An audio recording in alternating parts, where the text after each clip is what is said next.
इयत्ता 3री, विषय मराठी, कविता 17वी, रानपाखरा. संपूर्ण स्वाध्याय. चला तर मग विद्यार्थी मित्रांनो, आज आपण पाहूया रानपाखरा कवितेचे स्वाध्याय. प्रश्न पहिला. कवितेच्या ओळीत शेवटचे अक्षर सारखे असणारे शब्द लिहा. त्यामधील अ गरा खरा, आ त्यावरी गोजिरी, ई सानूला तुला, ई भास्कर सुस्वर.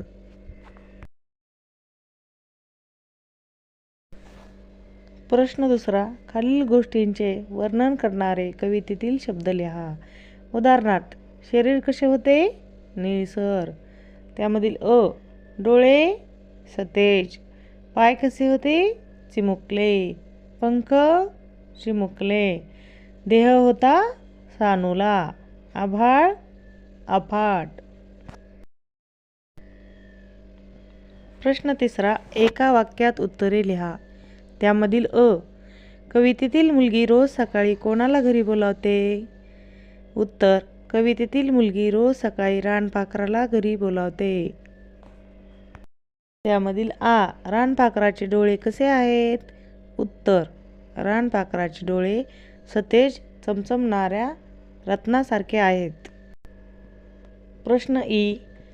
रानपाखराचा चिमुकला देह बघून कवितेतल्या मुलीला कोणता प्रश्न पडला आहे? उत्तर. रानपाखराचा चिमुकला देह बघून कवितेतल्या मुलीला प्रश्न पडला आहे की एवढ्या अफाट आभाळात रानपाखराला कसे उडता येते? प्रश्न ई. सूर्य डोंगर चढून वर कधी येतो? उत्तर. रात्र संपताच सूर्य डोंगर चढून वर येतो. त्यामधील उ कवितेतल्या मुलीला रानपाखराबरोबर कोठे जायचे आहे? उत्तर. कवितेतल्या मुलीला रानपाखराबरोबर रानपाखराच्या घरी जायचे आहे. प्रश्न उ. कवितेतील मुलीला भेटायला कोण येणार आहे?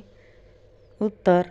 कवितेतील मुलीला रानपाखराची आई आणि सूर्य भेटायला येणार आहे. प्रश्न चौथा. कोणाला म्हटले आहे ते लिहा. त्यामधील अ जीवाचा मित्र रानपाखराला म्हटले आहे.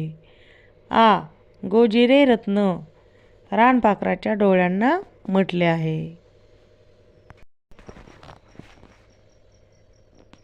प्रश्न पाचवा. कवितेतील मुलीला रानपाखरू गाणे गाऊन उठवते. खालील मुले कशी उठत असतील याची कल्पना करून रिकाम्या जागा भरा. उदाहरणार्थ, रेशमाला तिची आई उठवते. ती रेशमा लवकर उठ अशा हाका मारून उठवते. त्यामधील अ सतीशला मोबाईलच्या गजराने जाग येते. मोबाईल ट्रिंग ट्रिंग असा आवाज करून उठवतो.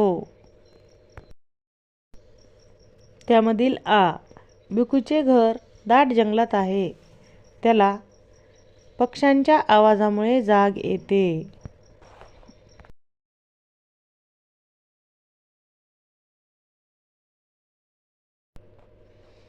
प्रश्न ई.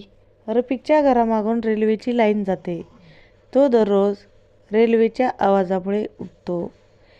रेल्वे झुकझुक आवाज करत जाते.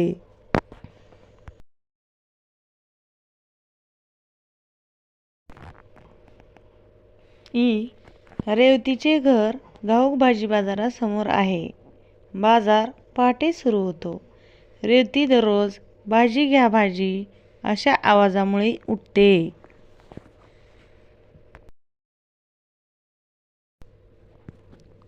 उ.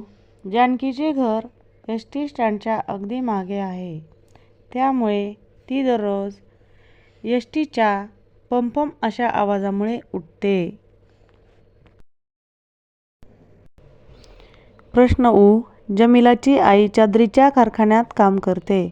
त्यांचे घर कारखान्याच्या आवारातच आहे.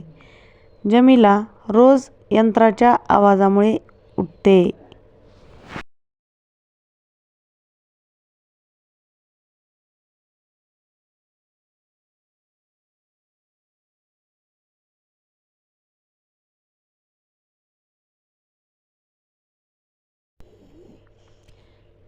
ए.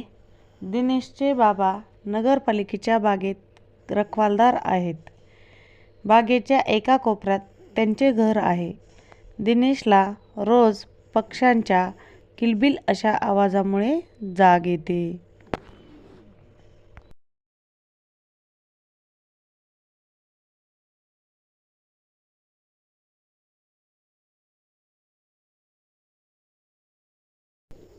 धन्यवाद.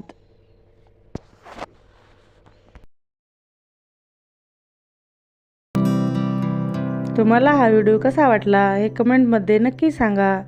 आणि जर आवडला असेल तर माझ्या चॅनलला लाईक, शेअर आणि सबस्क्राईब करा. आणि असेच आणखी नवनवीन व्हिडिओ पाहण्यासाठी त्या समोरील घंटी वाजवा. धन्यवाद.